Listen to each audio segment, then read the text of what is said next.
ہڈیوں اور جوڑوں کے امراض کے بارے میں مضمون کا پہلا حصہ آپ کی خدمت میں پیش کیا جا چکا ہے۔ اس کا دوسرا حصہ آپ کی سماعت کے لیے پیش ہے۔ جوڑوں کے سوال کیا گیا کہ جوڑوں کے درد کے ضمن میں بھی یہی مسئلہ ہے؟ ڈاکٹر صاحب نے جواب دیا کہ بنیادی وجہ تو وہی غربت، آلودہ پانی، آلودہ ماحول، ناقص غذا وغیرہ ہیں، لیکن جوڑوں کے درد میں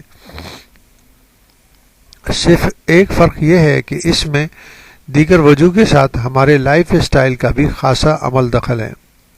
بلا شبہ ناقص اور غیر متوازن خوراک سے ہڈیاں کمزور ہو جاتی ہیں اور شکست و ریخت کا عمل تیز تر ہوتا جاتا ہے، لیکن دور جدید میں ہمارا طرز زندگی کچھ اس طرح کا ہو گیا ہے کہ ہم عام زندگی میں غیر متحرک ہو کر رہ گئے ہیں۔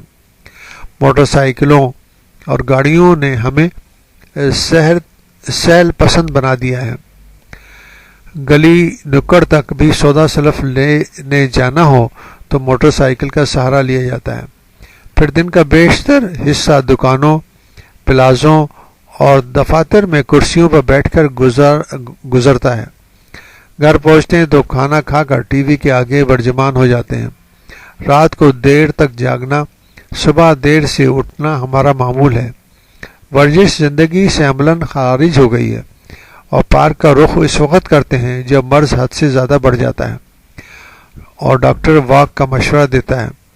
اس طرح ہماری زندگی پر عملاً ایک جمود طاری ہو گیا ہے، جس کا نتیجہ یوں تو ذیابیطس اور بلڈ پریشر دیگر بیماریوں کی صورت میں نظر آتا ہے، لیکن ہڈیوں کے معاملے میں بھی یہ ہوتا ہے کہ بالخصوص گھٹنوں کے جوڑوں کو حرکت دینے والا لچکدار مواد سخت ہو جاتا ہے اور ہتھ کرنے پر درد کا باعث بنتا ہے یا ہڈیوں کو توڑ پھوڑ میں دوچار کر دیتا ہے۔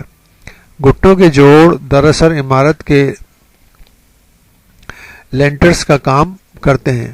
اگر یہ کمزور ہو جائیں تو بوجھ برداشت نہیں کر سکتے۔ اس طرح لچکدار مادے کی سختی سے چلتے وقت یہ شکست و ریخت سے دوچار ہوتے ہیں۔ بعض اوقات تو نوبت ان ناکارہ گھٹنوں کو یکسر تبدیل کرنے تک آ جاتی ہے۔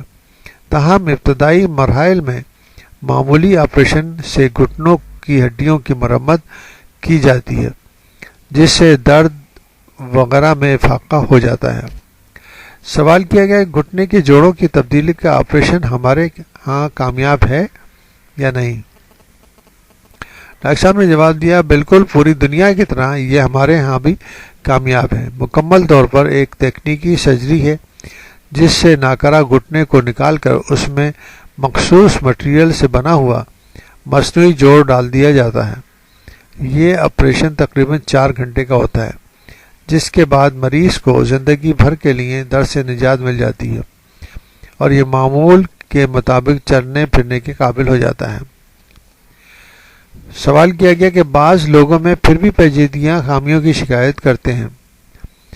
ڈاکٹر صاحب نے جواب دیا کہ یہ آپریشن ناکام اس وقت ہوتا ہے جب آپریشن کے بعد مریض رشتہ داروں کے کہنے پر طویل ریسٹ شروع کر دیتا ہے۔ اس آپریشن کے بعد تو ڈاکٹر مریض کو دوسرے تیسرے دن چلانا پھرانا شروع کر دیتے ہیں۔ اسی طرح آپریشن کے بعد مخصوص ورزشیں بھی نہایت ضروری ہیں، جو نہ کی جائیں تو ارد گرد کے ٹشو سخت ہو کر گلنے لگتے ہیں، حرکت میں رکاوٹ کا باعث بنتے ہیں۔ اس کے لیے مریض کو ابتدا اور بعد میں بھی ورزش کرنی پڑتی ہے۔ اگر مریض آپریشن کے بعد درد کے خوف سے، جو فطری طور پر کچھ عرصے کے لیے ہوتا ہے، بستر پر لیٹا رہے تو پھر آپریشن سے زیادہ فائدہ نہیں ہو سکتا۔ اس آپریشن کے بعد تو مریضوں کو ورزش کے لیے فزیو تھراپسٹ کی مدد بھی لینا پڑتی ہے۔ سوال کیا گیا کہ یہ تاثر عام ہے کہ خواتین میں جوڑوں کا مرض اور مردوں سے زیادہ پایا جاتا ہے۔ ڈاکٹر صاحب نے جواب دیا، ایسا نہیں ہے، دونوں میں کم و بیش تناسب ایک ہی جیسا ہے، البتہ تھوڑا سا اضافہ آپ ضرور کہہ سکتے ہیں۔ خواتین میں اس کی وجہ وہی ہے کہ عموماً گھروں میں رہتی ہیں انہیں چلنے پھرنے ورزش کرنے کا موقع کم ملتا ہے، جس کی وجہ سے ان میں فربہی موٹاپے کا رجحان بھی زیادہ ہے۔ اس غیر متحرک لائف اسٹائل پر موٹاپے کے باعث ان میں جوڑوں کا مرض زیادہ دیکھنے میں آتا ہے، جبکہ مرد گھر سے باہر متحرک زندگی گزارتے ہیں، نسبت چلنا پھرنا، سیڑھیاں چڑھنا اترنا اور کام کاج میں مصروف رہنا ان کا روز کا معمول ہے، اس لیے ان میں دیر سے جوڑوں کا درد شروع ہوتا ہے۔ سوال کیا گیا جو مائیں بچوں کو دودھ پلاتی ہیں کیا ان کی ہڈیاں کمزور ہو جاتی ہیں؟ ڈاکٹر صاحب نے فرمایا کہ یہ مفروضہ درست نہیں۔ اسلام نے بچے کے لیے ماں کے دودھ کو ضروری قرار دیا ہے، کیونکہ اس سے بچے کی نشو و نما کے لیے ضروری اجزاء موجود ہوتے ہیں۔ ہمارے ہاں دیہات میں کثیر الاولاد خواتین عمر زیادہ ہونے کے باوجود جفاکش اور محنتی ہوتی ہیں۔ اس کی وجہ یہی ہے کہ دودھ، دہی، گھی اور دیگر مقفی غذاؤں کا استعمال کرتی ہیں۔ جہاں غربت اور غیر متوازن غذا خوراک آ جائے تو وہاں صرف ہڈیوں کے امراض ہی نہیں، پتے سے متعلق دیگر بیماریاں بھی لاحق ہو جاتی ہیں۔ سوال کیا گیا کہ خواتین جدید چولہوں پر کھڑے ہو کر کھانا پکاتی ہیں تو کیا اس سے بھی جوڑوں پر دباؤ پڑتا ہے؟ ڈاکٹر صاحب نے فرمایا کہ یہ مرض کا بنیادی سبب نہیں، لیکن اگر کسی وجہ سے جوڑوں کے امراض اور درد کا آغاز ہو گیا ہو تو پھر بہتر ہے کہ مسلسل کھڑے ہونے کے بجائے وقفوں سے بیٹھا جائے۔ عمومی طور پر بیٹھ کر کھانا پکانا بہتر ہے، جیسا کہ ہمارے دیہات میں صدیوں سے صحن میں چولہے کے سامنے پیڑھی پر بیٹھ کر خواتین گھرداری کرتی چلی آ رہی ہیں، تو یہ ایسا ہی ہے جیسے اسلام میں کھڑے ہو کر پانی پینے کے بجائے بیٹھ کر 3 سانس میں پانی پینے کو افضل قرار دیا گیا ہے۔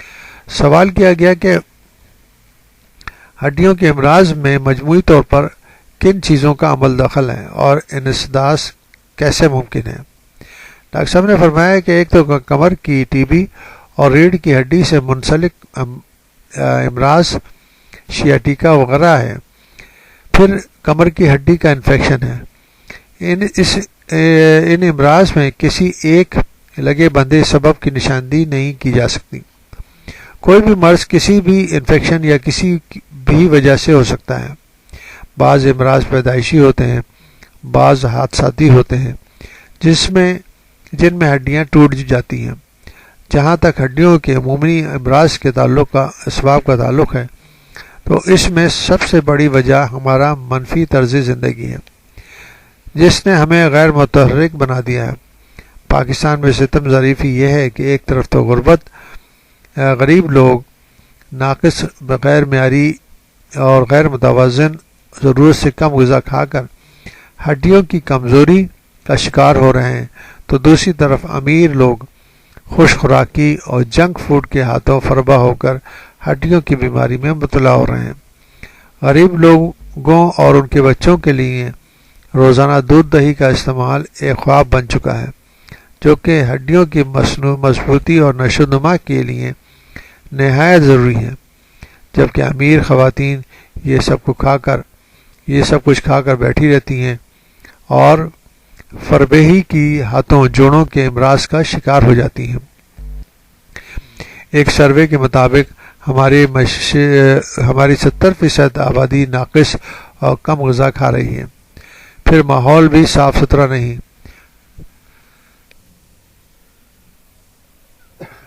لوگوں کو بیماریوں سے آگاہی بھی نہیں، تو یہ تمام عوامل ہڈیوں کے گوناگوں امراض کو جنم دے رہے ہیں۔ ایک اور اہم سبب مردوں اور عورتوں کا ورزش سے گریز ہے۔ زیادہ تر خواتین تو گھر پر ہی بیٹھی رہتی ہیں، جبکہ مرد بھی شدید ترین مصروفیات کے باعث ورزش کے لیے وقت نہیں نکال پاتے۔ کھانا کھا کر سو جانا ایک عام سی بات ہے۔ صبح اگر پارک آباد نظر آتے ہیں تو ان میں اکثریت ان مریضوں کی ہوتی ہے جو مجبوراً واک کرتے ہیں۔ ایک اور سبب غذائی عادت میں بنیادی تبدیلیاں ہیں۔ برگر، مشروبات، رات کو ہوٹلنگ، جنک فوڈ، چائے کافی کا بیجا استعمال، ملاوٹ شدہ خوراک، بند ڈبوں کی خوراک، یہ سب صحت پر منفی اثرات مرتب کر رہے ہیں۔ لیموں، پانی، ستو، چھاچھ، لسی، دیسی شربت اب ماضی کا حصہ بن گئے ہیں۔ جراثیم کش ادویہ سے آلودہ سبزیاں اور پھلوں کی صورت میں مزید خراب کر رہی ہیں۔ بلا شبہ آپ کہہ سکتے ہیں کہ ان کے بغیر گزارا نہیں، لیکن اپنی صحت کی خاطر آپ خود اپنی خوراک کو متوازن اور سادہ رکھ سکتے ہیں۔ برگر، کولا، مشروبات، چکنائی سے لبریز کھانے اگر چھوڑ دیے جائیں تو نقصان سے بچا جا سکتا ہے۔ میرا مشورہ ہے کہ خوراک میں روزانہ دودھ کا 1 گلاس پئیں، دہی کھائیں، سبزیوں کا استعمال زیادہ کریں، پھر ورزش کے ساتھ متحرک زندگی گزاریں، جوڑوں کو حرکت میں رکھیں، تو صرف ہڈیوں کے امراض ہی نہیں، دیگر بیماریاں بھی آپ کو تنگ نہیں کریں گی۔ آپ متعدد امراض سے محفوظ ہو جائیں گے۔